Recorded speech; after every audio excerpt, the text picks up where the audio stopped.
realize I ain't like that anymore.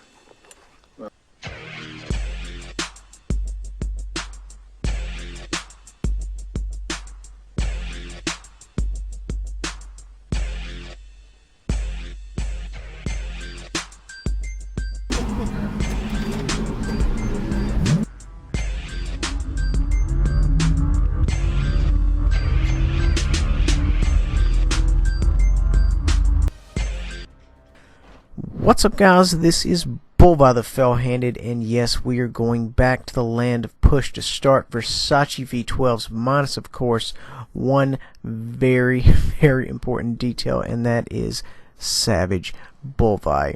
He is currently in Las Vegas doing 3 shows a night, and he enjoys it, from what I hear. Unfortunately, you will be saddled with the likes of myself, Low-Key Bullvi. Slightly more informative, not so funny. Now, our game takes place on Dukla Pass. I think that's how you say it. The greens have spawned in the northeast corner and the reds have spawned in the southwest corner. I haven't played this map more than a handful of times, so I find myself being a little bit cautious, but at the same time fairly confident that the Batmobile's speed and the VERSACE V12 can get me out of any issues I encounter rather quickly.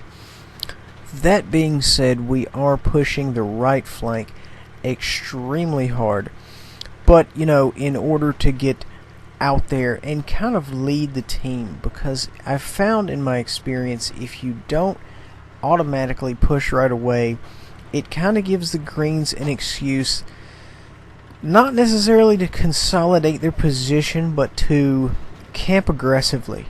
Let's go ahead and say that. So we're getting out here.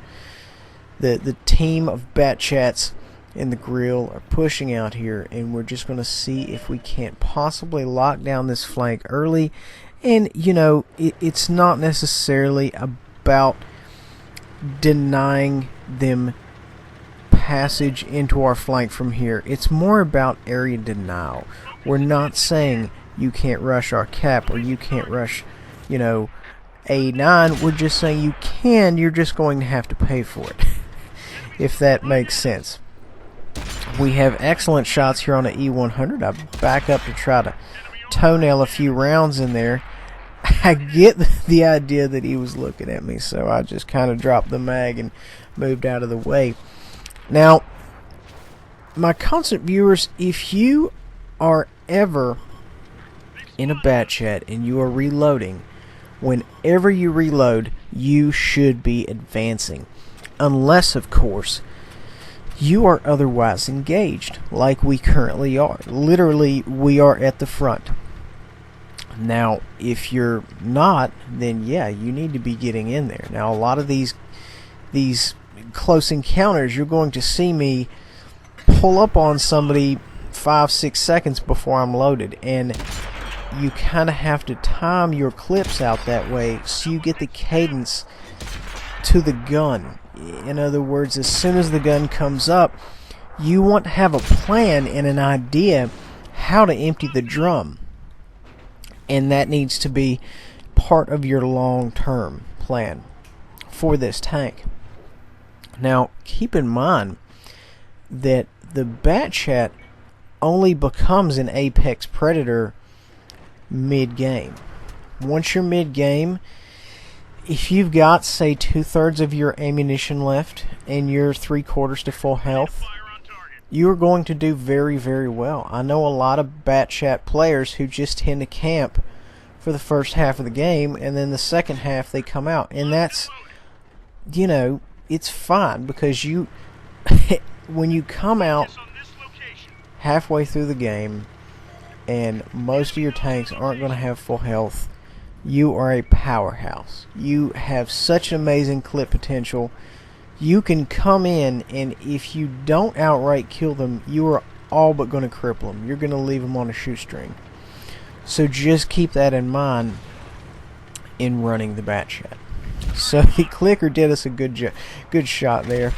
We put in a couple of good shots here, and this is straight 90, and I blocked a round directly off my side. Spartan Elite says I have the luck of the devil, and sometimes I tend to agree with him. So we've got 2 rounds left, and we're just going to kind of square up with this gentleman right here. I don't really know why I rammed him. I'm not really sure what I was thinking. Moving on, we go ahead and dump the mag because we're repositioning. And you'll notice as soon as the mag gets dumped, I turn around and we're like, okay, it's time to go to work.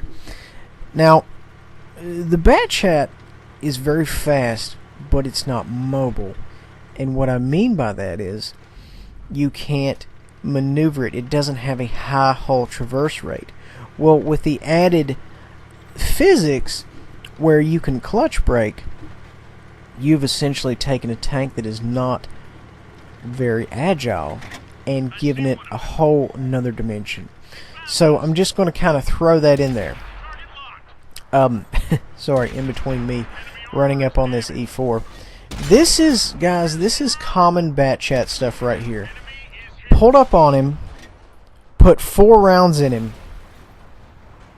and then that's it. Just pulled up, put 4 rounds in him, put a round in his buddy here, and now I'm going to leave. Hit and fade tactics is what the Batmobile excels at. So at this point there's only a handful of reds on the enemy team, and I'm going to hit them with the force of 1,000 suns. Now keep in mind, because this will be important later, I know the gentleman in the Artie, in the Get Wet. He is an extremely good player. Once I realized it was him in the Artie, in the clicker, I started to get very concerned. Because if he sees somebody running around, he's going to try to delete that person. So I am very, very aware. Here in a moment, I stop to take a shot, and I line it up, and I'm running through the drum. I'm just one right after the other. And in the back of my mind, I was thinking, if I was a clicker, I would be lining up while he's going through the drum. That's exactly what I thought. So, moving on, we do a quick little clutch break right there. We, whoopsie, sorry. We've formed up there with another bat chat there for a moment. But we're on our own business. We definitely have our own agenda. And, you know, that's exactly what's going to happen. We are going to get our agenda and the heck with everybody else.